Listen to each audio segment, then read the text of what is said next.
کہ جس میں پوچھا یہ گیا کہ دودھ اگر ابالتے ہوئے فرش پر گر جائے تو اس کے کیا نقصانات ہیں۔ یہاں آپ کے ساتھ ایک ایسا واقعہ شیئر کرتے ہیں جو حضرت امام علی رضی اللہ تعالیٰ عنہ کے ساتھ منسوب کیا گیا ہے۔ کہا جاتا ہے کہ دربار خلافت میں حضرت علی کے پاس ایک خاتون آئی اور ہاتھ جوڑ کر عرض کرنے لگی کہ یا علی، ہمارے گھر میں جھگڑے بہت رہتے ہیں، ہر طرف تنگ دستی کا راج ہے، کوئی کسی سے محبت نہیں کرتا اور کوئی کسی کی خاطر اثار نہیں کرتا، ایسا کیوں ہے؟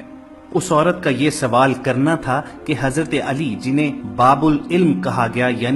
یعنی شہر علم کا دروازہ کہا گیا ہے حدیث میں، فوراً معاملے کی تہ میں پہنچ گئے۔ یہ حضرت علی ہی کی شان تھی کہ چند لمحوں میں انہوں نے وجہ اور حقیقت کا سراغ پا لیا۔ انہوں نے کہا کہ اے خاتون، مجھے تم یہ بتاؤ کہ جب اپنے گھر میں اللہ کا فراہم کیا گیا رزق استعمال کرتے ہو تو کیا اس میں سے کچھ ضائع بھی ہوتا ہے؟ اس عورت نے جواب دیا کہ یا علی، جب میں اپنے گھر میں دودھ ابالتی ہوں تو وہ تھوڑا ابل کر زمین پر گر جاتا ہے۔ حضرت علی مسکرائے اور جواب دیا کہ اے عورت، جب اللہ کا دیا گیا رزق پامال ہوتا ہے یعنی پیروں میں آتا ہے، اس کی توہین ہوتی ہے تو اس گھر سے رزق اٹھ جاتا ہے، بے برکتی آ جاتی ہے۔ چنانچہ جب تنگ دستی اور غربت آتی ہے تو تمہارے گھر میں لڑائیاں جھگڑے ہوتے ہیں اور پھر بے سکونی اور بے برکتی آتی ہے۔ تم اللہ کے دیے گئے رزق کی حرمت بحال کرو اور ضمانت لے لو کہ تمہارے گھر میں برکت اور سکون اور رحمت واپس لوٹ آئیں گی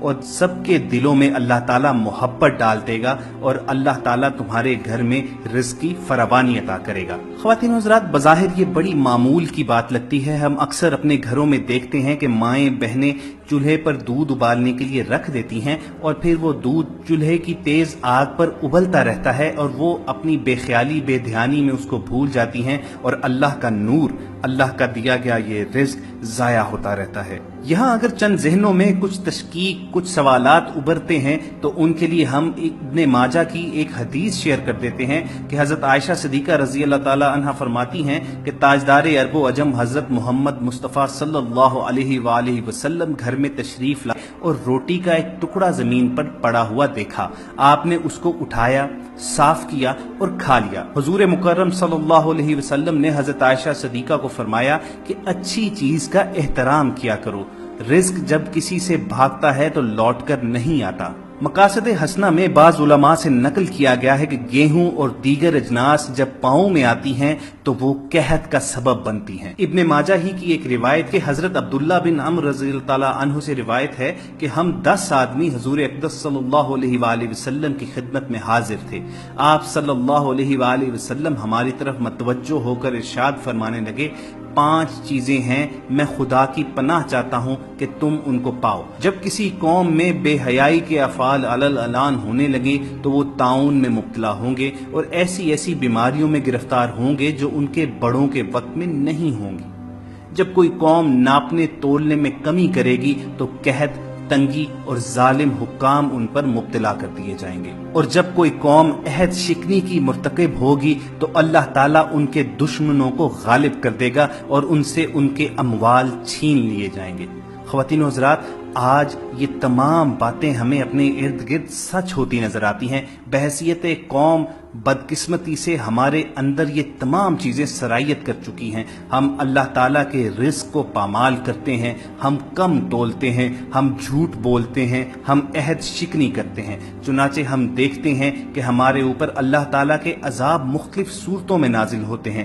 طرح طرح کی بیماریاں، نت نئے علام اور غم ہم پر نازل ہوتے ہیں، اور ایسی بیماریاں جن کے ہم نے کبھی نام بھی نہیں سنے ہوتے۔ چنانچہ ہم دیکھتے ہیں کہ رسول اللہ صلی اللہ علیہ وآلہ وسلم کے فرمان کے مطابق ہمارے اوپر بدعنوان اور ظالم حکمران مسلط کر دیے گئے ہیں، اور چونکہ یہ امت عہد شکنی بھی کرتی ہے تو رسول اللہ کا فرمان یوں سچ ہوتا نظر آتا ہے کہ آج 1.5 ارب ہوتے ہوئے بھی تمام مسلمان دنیا میں رسوا ہیں، تمام مسلمان دنیا میں مغلوب ہیں اور دوسری قومیں ہم پر غلبہ پائے ہوئے ہیں۔ خواتین و حضرات، مشکوات میں ایک حدیث نقل کی گئی ہے کہ رسول اللہ صلی اللہ علیہ وآلہ وسلم نے فرمایا کہ جو شخص مسلمانوں پر ان کے کھانے کو 40 دن تک روکے رکھے، یعنی باوجود سخت ضرورت کے فروخت نہ کرے اور ذخیرہ اندوزی کر لے، تو حق تعالیٰ اس کو کوڑ کے مرض اور افلاس میں مبتلا کر دیتا ہے۔ اسی طرح ایک اور حدیث میں ارشاد ہے کہ جس گھر میں شراب، دف، تنبورہ اور تصویر ہوں گے تو گھر والوں کی دعا قبول نہیں ہوگی اور رحمت کے فرشتے اس گھر میں نہیں آتے اور اللہ تعالیٰ اس گھر سے برکت اٹھا لیتا ہے۔ دوستو، یہ تمام چیزیں 1400 برس پہلے ہی ہمارے آقا حضرت محمد صلی اللہ علیہ وآلہ وسلم اور ان کے صحابہ نے ہم تک پہنچا دی تھیں، مگر ہم بلائے بیٹھے ہیں، چنانچہ دنیا میں ذلیل و رسوا ہیں۔ ایک واقعہ آپ کی خدمت میں پیش کریں کہ ایک عالم کو روزی کی تنگی پیش آئی تو انہوں نے ایک دوست کو خواب میں دیکھا اور اپنے حال کی شکایت کی۔ دوست نے کہا کہ ایسا معلوم ہوتا ہے کہ تم نے قرآن مجید کی کوئی سورت یا کوئی آیت یاد کی تھی اور پھر اسے بھلا دیا۔ عالم نے کہا کہ سچ ہے، میں واقعی قرآن کریم کی ایک سورت یاد کر کے بھلا چکا ہوں۔ دوست اس پر غصہ ہوا اور کہا پھر اسے یاد کرو۔ عالم نے ویسا ہی کیا اور روزی کی تنگی جاتی رہی۔ سامعین، یہ تمام باتیں آپ تک پہنچانے کا صرف اور صرف ایک مقصد ہے کہ آج کل رزق کی ناقدری اور بے حرمتی امیر غریب سب کے گھروں میں عام ہے۔ نہ صرف شادی بیاہ میں بے دردی سے کھانا ضائع کیا جاتا ہے، بلکہ کچن میں بھی خواتین برتن دھوتے وقت سالن، چاول اور روٹی کے اجزاء کو پانی میں بہا کر نالی کی نظر کر دیتے ہیں۔ جانتے بوجھتے ہوئے بھی ہم اللہ کے رزق کی توہین کرتے ہیں اور چنانچہ رزق کی تنگی کے اسباب ہم پر نازل ہوتے ہیں۔ اکثر خواتین کو یہ کہتے ہوئے سنا گیا ہے کہ ان کے خاوند یا بچے ایک وقت کا بنا ہوا سالن دوسرے وقت نہیں کھاتے، اور بڑے فخر کے ساتھ یہ بیان کیا جاتا ہے کہ وہ کھانا کوڑے کے ڈبے میں پھینک دیتے ہیں۔ گھر کے کوڑا کرکٹ میں روٹی اور دیگر نعمتوں کو بغیر اس اللہ سے ڈرے پھینک دیا جاتا ہے اور اس کو سٹیٹس سمبل جانا جاتا ہے۔ ہم ایسا کرتے ہوئے ان معصوم بچوں کو کیوں بھول جاتے ہیں جو پیٹ کا دوزخ بھرنے کے لیے غلاظت کے ڈھیروں سے گلا سڑا پھل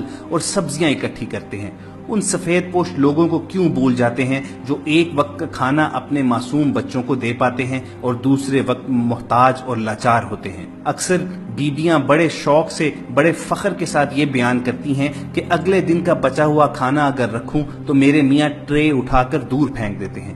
اگر ایسا ہی ہے تو کیوں نہ اپنی ضرورت کے تحت روز کھانا تیار کیا جائے اور جو اضافی کھانا ہو وہ ضرورت مندوں میں بانٹ دیا جائے۔ روٹی کے چکر میں انسان کہاں سے کہاں نکل جاتا ہے، اپنا وطن چھوڑ دیتا ہے، دوسرے ممالک میں جا کر مزدوری اور محنت کرتا ہے، تب جا کر لقمے نصیب ہوتے ہیں، اور جن کو اللہ تعالیٰ وافر مقدار میں رزق عطا کرتا ہے وہ کیسے بے دھیانی میں اس رزق کی توہین کرتے ہیں۔ اللہ تعالیٰ سے دعا ہے کہ ہم سب کو ہدایت اور توفیق نصیب فرمائے کہ ہم اس کے عطا کیے گئے رزق کو ضائع نہ کریں، اس کے عطا کیے گئے رزق کی توہین اور بے حرمتی نہ کریں، اور اضافی رزق میں دوسروں کو بھی شریک کریں اور اللہ اور اس کے رسول کی خوشنودی حاصل کریں۔ تو